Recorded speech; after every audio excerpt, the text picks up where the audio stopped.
Over the next 30 days, my new friend Josh and Mitch are going to be cycling over 1,277 miles from Los Angeles, California to Vancouver, British Columbia. This is pretty insane, and most people would never do this or never think to do this. And the way that I stumbled across Josh initially, and I met Mitch later on through meeting Josh, is through Josh's book. Muhammad Ali said a quote something like, if you think the same way you did when you're 20 as you do when you're 50, then you haven't learned anything. And so Josh decided to write a book at 20, and he's gonna write another book at 50 and see how he's changed and evolved and kind of how his thoughts have, you know, changed over the years. And I only heard of Josh a couple days ago when Drew's old roommate, Connor, introduced me to him on Instagram, and he said, I actually have his book if you want to read it. And I read the entire thing in one night, and I shot him a DM and said, dude, I'm actually on the same coast as you. I'm actually in San Francisco, and I see that he's in LA. And I said, where are you gonna be tomorrow? And I met him in Isla Vista, and we basically had an incredible conversation, and that's what you're about to see. But I just thought this was a story worth sharing. Two guys, two friends, two mates, traveling up Pacific Coast together on bikes, day in and day out, cycling with no assistance and just stopping and making a plan as they go. But with no further ado, let me get you into the interview, and I'll have some more like tidbits within, but this is the interview with Josh and Mitch. Okay.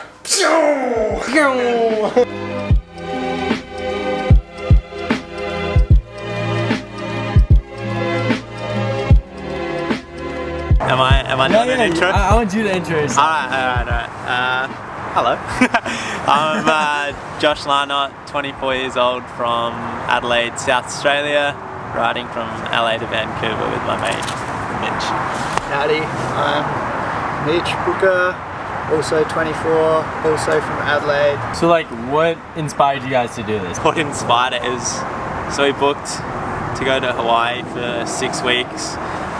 But I've personally spent a bit of time now wanting to get over to the mainland, the USA. And, is that what they call it? Yeah, in Hawaii they call it the mainland. Oh, very cool. So I wanted to get to the mainland and do an adventure over here. 2015, when I lived in Hawaii, I wanted to go up the coast, but it was winter and I hate the cold. So I was like, I never did it. And then this time I was like, maybe we could go from LA to San Francisco, and then that developed to go LA to Oregon, because we're both runners, and we thought Oregon would be a pretty cool place. And then I do work with Lululemon as an ambassador, and they started in Vancouver, so now it's LA to Vancouver. And we came up with that idea probably 3 weeks ago, bought our bikes about 6 days ago in LA, and yeah, I don't know what inspired it. We just adventure and having some good stories at the end of it. I feel like we're a bit ambitious, but it's gonna be good. Gonna be a good story, I guess. Day 2 of probably 30 has been cruisy so far. Yeah. 45 miles in, 10 to go maybe, or less. 11 mile to go. Yeah. Good day. So like, Mitch, what do you do, and like, how do you just like travel? Like, how are you just able to do this? I don't travel that much, but I actually work for a florist in Adelaide, and yeah, just saved up my fun tokens and came over here and bought a bike, and that's it, pretty much. So if you heard Mitch, he said fun tokens, which I thought is a really good way to phrase kind of just the money that you save up, or you know, money that you save towards a goal or a thing that you're looking forward to, because in this case it was super cool, and it's definitely being utilized in a way that is pretty cool. And you know, I would recommend using these fun tokens as often as you can, because at the end of the day, money sitting around is just money sitting around, and adventures are adventures. So kind of a cool concept. And then Josh, what do I do? Yeah. I'm a photographer, author, travel writer, and runner. That's like my mix of activities. Yeah, I guess I earn my fun tokens, as Mitch calls them, the dollary dues. Fun tokens. From photography and writing, photograph for different brands or myself, and I guess I'm just a freelancer. Yeah. A freelancer that prioritizes travel. I always love quotes, always journal, and then I kind of collated it together and wrote my first book, Why Don't You? Thoughts Worth Thinking. That's a plug. You can find the link down there. Yeah. People kind of always wait and think they just put it off for like someday, but you may as well do it now. Yeah. I like to think I'm a person of action, and I value people that go and do things. So Definitely. yeah, someone asked me, they're like, if you could put any quote on a billboard, what would you have? And I said, go and do what you said you're going to do.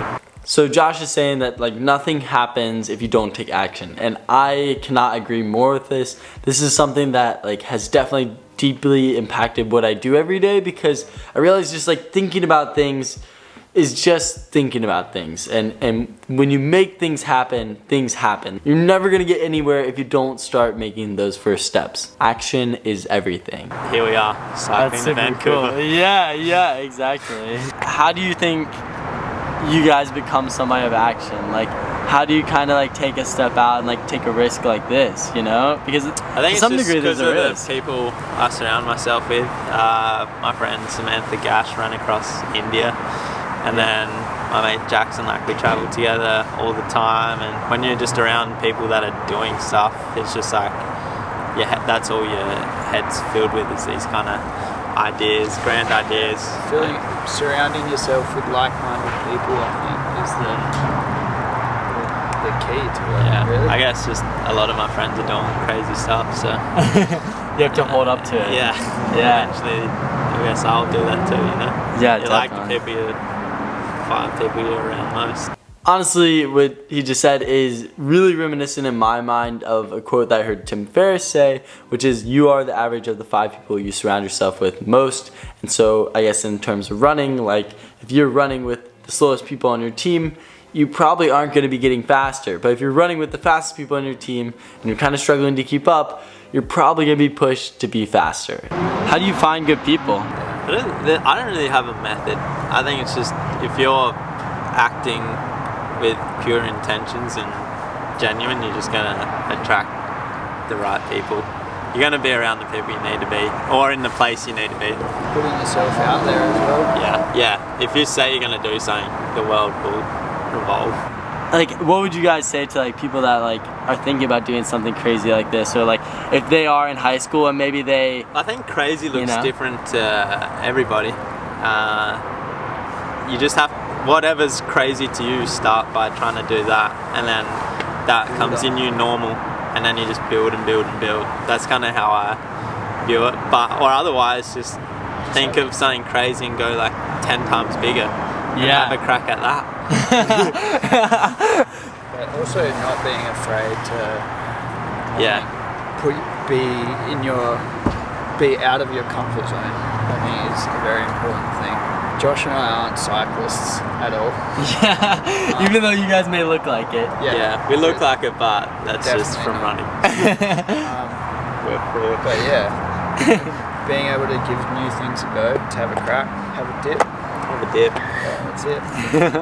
Is that an Australian term? Yeah. Have a dip? Have a dip. What is that? What is that? Just like Have a dig. Yeah, have a red hot crack. Just. I don't even know what you're saying. Just throw yourself in. Just turn the choke off. Full rip. Just give it your best. Take a risk. Do something a little bit outside your comfort zone, as Yes Theory condones and supports and states.